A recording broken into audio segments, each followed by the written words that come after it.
Quand vous installez des Logicar, vous voyez apparaître sur l'écran l'icône de Logicar Restore, qui est l'application pour restaurer vos données en cas de perte de vos données ou bien pour réinstaller sur un autre PC.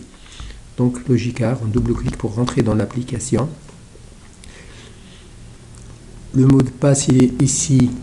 La case sera appelée est cochée, mais on vous le déconseille. Si jamais vous perdez une sauvegarde avec le mot de passe coché, tout le monde pourra restaurer et lire vos dossiers. Donc je valide pour voir la liste des patients.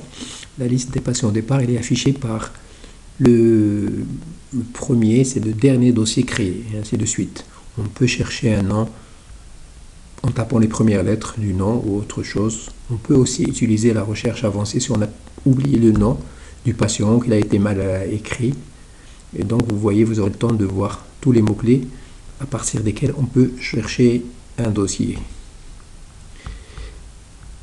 Ici, au départ, c'est l'onglet patient qui est ouvert, mais avant d'aller sur les dossiers patients, on vous recommande de faire déjà le paramétrage de vos identifiants, c'est-à-dire introduire votre nom, prénom et tous les autres détails qui seront imprimés sur les ordonnances et aussi éventuellement sur les factures que vous aurez sauvegardées en PDF.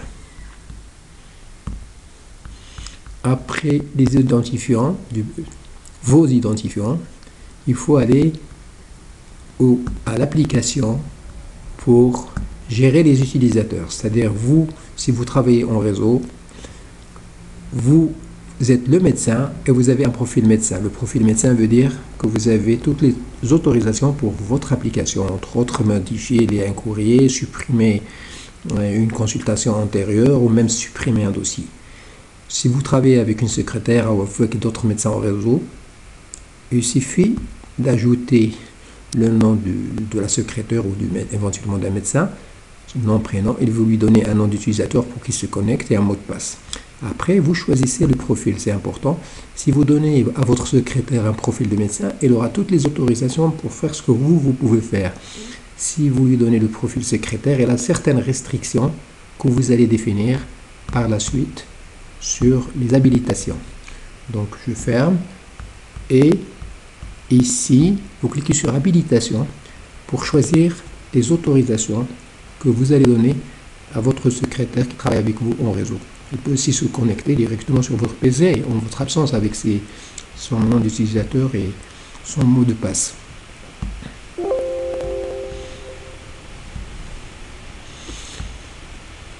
Un mot sur l'export de mobile. Vous pouvez exporter vos dossiers malades sur votre téléphone mobile, iPhone ou Android. Vous avez un manuel sur le site que vous pouvez télécharger pour faire ceci. Quand j'ouvre un dossier de patient, par exemple celui-ci, je double-clique à l'affichage. Normalement, ici, il faut toujours revenir sur le dossier patient. Vous allez voir plusieurs onglets qui correspondent au dossier patient. Nous allons voir ces onglets, l'utilisation de ces onglets sur les vidéos suivantes qui seront sur le site. Certaines ne sont pas encore mises à jour, qui correspondent à l'ancienne version de Logicar, mais c'est le même principe. Sur cette petite case, vous avez les ordonnances qui correspondent à l'ordonnance de biologie. Celle-ci, c'est les ordonnances pharmaceutiques. Historique, c'est la biologie qui est récente, qui peut être exportable sur le mobile. Le complément, c'est pour la biologie qui a été exportée à partir de l'ancien Logicar, mais qui n'est pas exportable. Et vous pouvez l'utiliser aussi si vous voulez, mais vous pouvez utiliser la nouvelle. Ici, à droite de l'écran, vous avez une case blanche avec des mots-clés qui est en permanence ouverte quand on est sur l'onglet patient. Vous pouvez la mettre à jour au fur et à mesure de l'évolution des antécédents de vos patients. Ici, vous avez quelques scores que vous pouvez utiliser. Score, Hasbled et débit de filtration glomérulaire.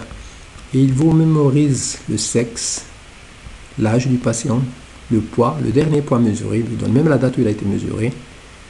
Et puis il suffit d'introduire la créatinine ici et de valider, faire calculer pour obtenir le MDRD ou bien le Cockcroft.